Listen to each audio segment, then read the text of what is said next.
우리가 부동산 모르고 주식 모르고 전세 사기 당할 수도 있죠. 우리는 그쪽을 잘 모르니까. 근데 기술 쪽에 대해서는 좀 어느 정도 감별력이 있어야 되는 게 아닌가. 제가 오늘은 여러분들께 이 대한민국의 그 R&D 환경이 정말 많이 좀 척박하다, 어렵다, 이런 말씀을 좀 드리려고 해요. 그래서 제가 이런 생각을 하고 영상을 이제 만들어야 되겠다는 생각을 한 이유는 이제 시간이 좀 지났습니다. 어느 정도 이제 결과가 나온 얘기고, 지금 시점에서는. 그래서 여러분들이 그 LK99라고 그래가지고 얼마 전에 그 국내 연구진들이 초전도, 상온에서 초전도 성질을 발생시킬 수 있는 물질을 발견해냈다, 뭐 이런 얘기가 나왔었고, 그게 좀 이렇게 살짝 이슈가 됐었어요. 살짝 이슈가 됐었고, 아마 모르시는 분들도 있을 겁니다. 그래서 요 내용은 제가 이제 라이브 때, 제가 흔히 뭐 자주 하는 건 아니지만 또 유튜브 라이브 때 했던 내용인데, 그 내용을 조금 더 정리해서 이렇게 영상으로 만들게 됐어요. 일단 여러분 LK99 그리고 이제 상온에서의 초전도 물질에 대해서는 제가 따로 언급을 안 하겠습니다. 왜 그러냐면은 저희 채널 같은 경우는 이미 기계공학을 전공하신 분들이 많이 또 보고 계시고, 이 초전도 물질이나 초전도 현상에 대해서는 배워요. 기계 재료나 또 기계 소재 쪽에서 배우기 때문에 제가 딱히 말씀을 안 드릴 건데, 이제 중요한 건 그거죠. 초전도 현상을 나타내기 위해서는 현재 기술력이 여기까지는 와 있는, 초전도 현상을 발생시킬 수는 있는데 온도를 절대 온도 0K까지 낮춰서 해야 된다, 여기까지는 현재 와 있습니다. 근데 이제 문제는 이걸 우리가 지금 생활하고 있는 상온, 이 상온에서 초전도 현상을 발생시킬 수 있는 기술이 현재 없는 상태거든요. 근데 그걸 국내 기술진이 만들었고, 그 물질의 이름을 일단 예명으로 LK99 이렇게 얘기를 한 겁니다. 그래서 이제 이 얘기가 처음 나왔을 때 여러분들은 어떤 반응을 보였는지 모르겠어요. 일단 저 같은 경우는 약간 뭐야? 뭐 이렇게 생각을 했거든요. 뭐야? 딱 이거예요. 무슨 개소리야, 이거 아니라 누구는 그러더라고요. 신종 개그인 줄 알았다. 저 같은 경우는 뭐야? 내가 알고 있는 저 초전도 현상이, 내가 알고 있는 초전도 현상이 맞아, 뭐 이런 느낌이었거든요. 근데 이제 왜 그런지 좀 말씀을 드린다 그러면은 지금 현재 현업에 계신 분들 중에서도 연구 개발 파트에서 일을 하시는 분들이 계실 겁니다. 지금 영상 보시면 계실 거고, 아니면 우리 학생들 중에서 기계공학을 전공한 우리 후배들 중에서도 나는 나중에 좀 개발 쪽에 가서 일을 하고 싶어, 좀 더 공부를 해서 가고 싶어, 이런 분들도 계실 텐데 그 환경이 굉장히 척박하다는 걸 저는 예전에 많이 느꼈어요. 그러니까 지금 이제 저는 학원 강사를 하고 있으니까 지금은 아니고, 예전에는 저 같은 경우는 이제 그런 이제 R&D 분야가 있으면 제가 뭐 주도해서 R&D를 한 게 아니고, 이제 R&D를 주도하시는 기관이나 박사님들이 계시죠. 거기 박사님들이 계시면 이분들이 어떤 과정을 통해서 그 과제를 나라에서 아니면 어떤 기관에서 수주를 하세요. 과제를 수주를 하시면 본인들의 어떤 그 주장이라든가 연구 결과를 만들어내기 위해서 제반 시설이나 기계를 만들어야 되거든요. 그러니까 거기에 저는 참여를 하게 되는 거죠. 그래서 형태상으로 보면 저는 이제 주관 기관, 그러니까 연구를 R&D를 실행하는 주관 기관에 소속된 사람이 아니라 그 주관 기관을 도와서 연구를 도와주는 뭐 참여 기관, 협력 기관, 뭐 이런 이제 형태의 그 기업이나 기관에 이제 소속이 돼서 저는 이제 개발 엔지니어로 참여를 하게 됩니다. 그 과정에 보면은, 그러니까 저는 사실 개발 담당자는 주체는 아니에요. 개발의 주체는 아니고 연구의 주체는 아니지만 그 연구하시는 분들을 이렇게 좀 한 발짝 떨어져서 보는 거죠. 보는데 대부분 이런 과제들은 대부분 성공을 합니다. 대부분. 그러니까 솔직히 말씀드리면 제가 참여한 과제들은 다 성공을 했어요. 근데 그럴 수밖에 없는 게, 이 박사님들이나 그런 주관기관들이 그런 과제를 나라나 어떤 특정 기관에서 수주를 해서 진행하기 위해서는 그 전에 정말 많은 검증을 받더라고요. 계속 검증을 해요, 이분들이나 그 기관들은. 그래서 이 예산에 관련된 문제이기 때문에. 그러니까 정말 100% 성공될 가능성이 없으면 거의 수주를 못한다고 보는 게 맞는 것 같아요. 그래서 이런 사실상 이제 박사님들이나 이제 이분들이 저하고 같이 일을 하시기 전에 정말 얼마나 많은 고생을 하셨는지는 일을 하다 보면 그걸 느끼게 돼요. 그런 부분이 있고, 또 한 가지 이제 제가 좀 말씀드리고 싶은 거는, 그런 이제 연구 과제를 진행을 하다 보면은 제가 할 수 있는 부분이 있고 없는 부분이 분명히 있거든요. 그러니까 이제 어떻게 보면 이게 그 박사님들이 주는 어떤 그런 힌트나 어떤 참고 자료를 보고 제가 따라가야 되는 이제 그런 경우들이 있는데, 그때 보면은 사실 이제 이분들이 정말 우리 흔히 하는 말로 가방끈이 길다는 거 있잖아요.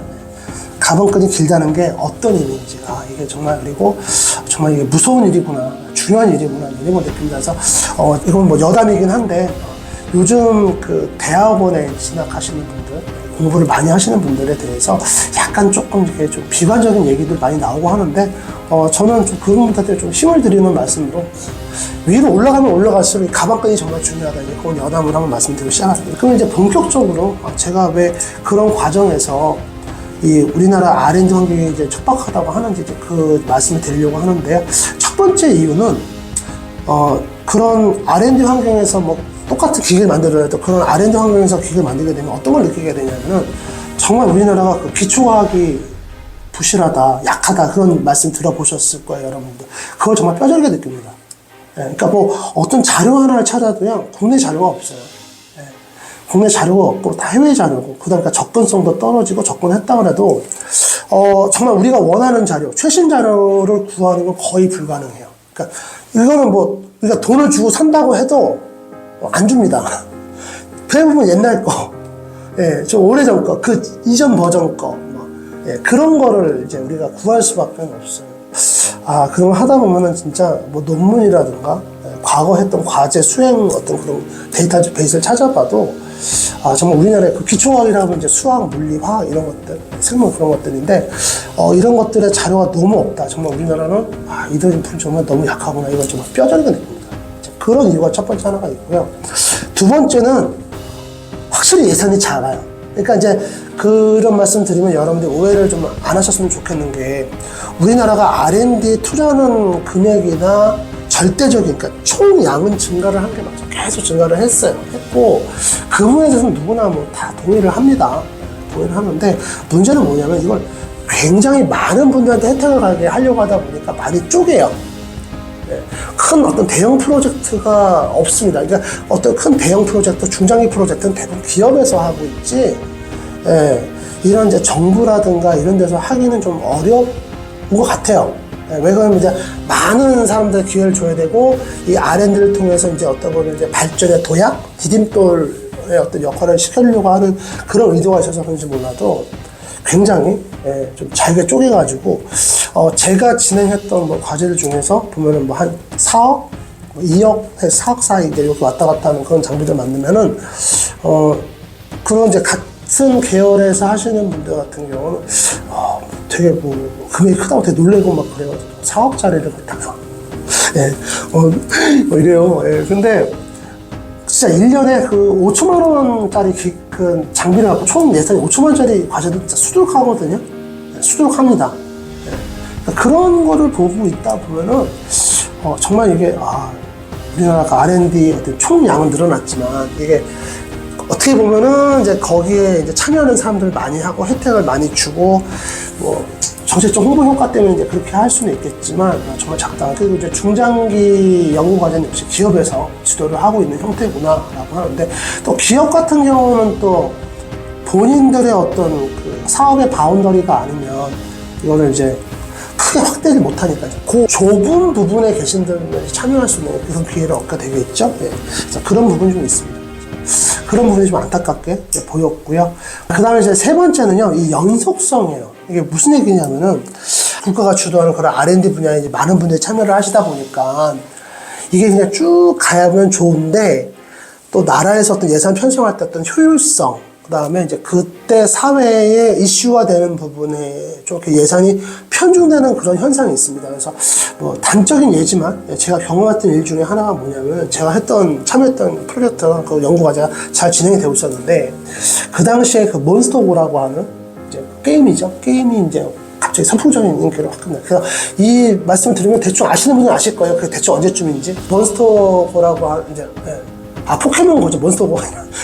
포켓몬고라고 하는 게임이 확 붐이 일어나면서, 그때 이슈가 됐던 건 증강현실입니다. 증강현실. 그래서, 국회에서도 이제 뭐, 그 당시에 이제 미래체조과학부죠.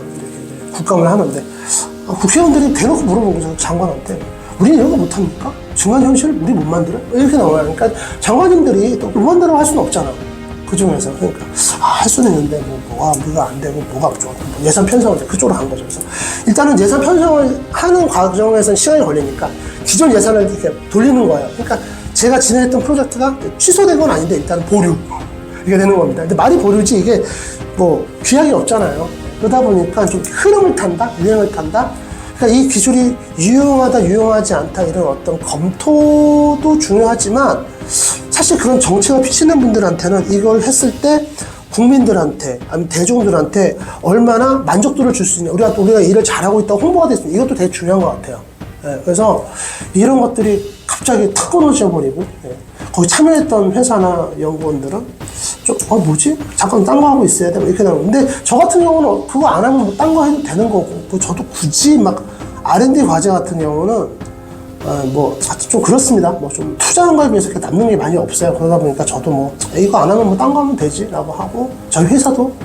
근데 회사는 좀 달라요. 회사는 그런 걸 통해서 좀 뭐랄까 홍보 효과도 있고, 새로운 기술에 참여하고 있다라고 하는 어떤 그런 사업성, 예, 그런 걸 돈이 되고 안 되고 나중에 일이고 있다, 그런 걸 보기 때문에 회사의 입장은 그렇지 않은데, 저 같은 경우는 뭐 해도 그만 안 해도 그만 이런 입장이어서 조금은 그래서 자유롭긴 했는데, 그것만 바라보시는 분들 사실 계시거든요. 그 과제만 바라보고 1년, 2년을 준비하시는 분들 계신데, 그 중간에 예산이나 예산 편성이 이런 게 탁 틀어져 버리면은 굉장히 황당한 사태가 벌어지는 거죠, 그분들한테.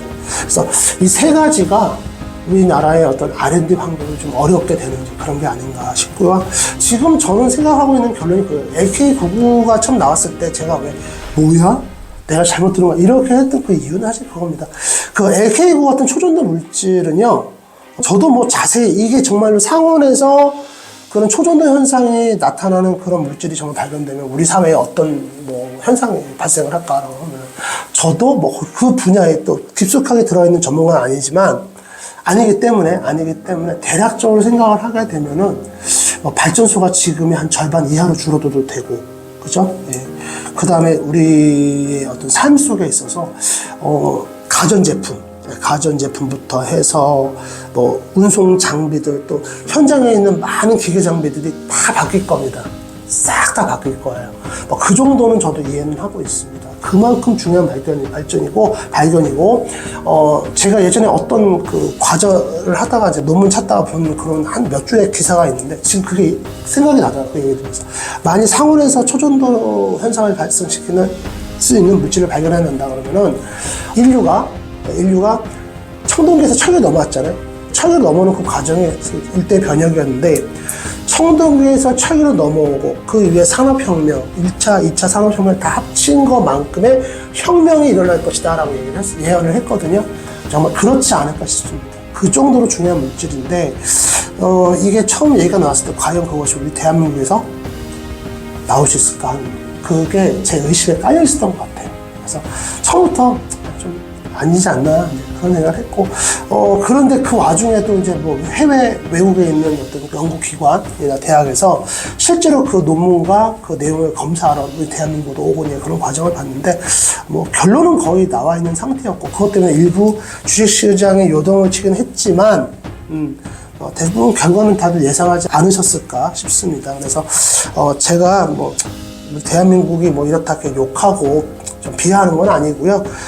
두 가지, 이 영상을 만드는 목적은 두 가지입니다. 하나는 이런 어떤 그 기술에 대해서 이렇게 좀 크게 떠들고 이러면서 그 어떤 국내 이제 주식시장에 요동치는 경우가 굉장히 많이 있거든요. 그걸 또 노리고 일부러 그런 소문을 내고 기사를 내는 그런 무리들도 있고요. 그러니까 그런 걸 좀 우리 기술자들 입장에서 좀 걸러낼 수 있어야 된다고 생각해요. 이게 뭐 부동산이라든가 무슨 뭐 금융이라든가 이런 쪽은 우리가 발견해낼 수가 없고 우리는 못한다고 생각하는데, 기술 쪽에 있다고 하면 기술에 관련된 얘기라든가 좀 그런 건 걸러내야 되지 않을까 싶어요. 예.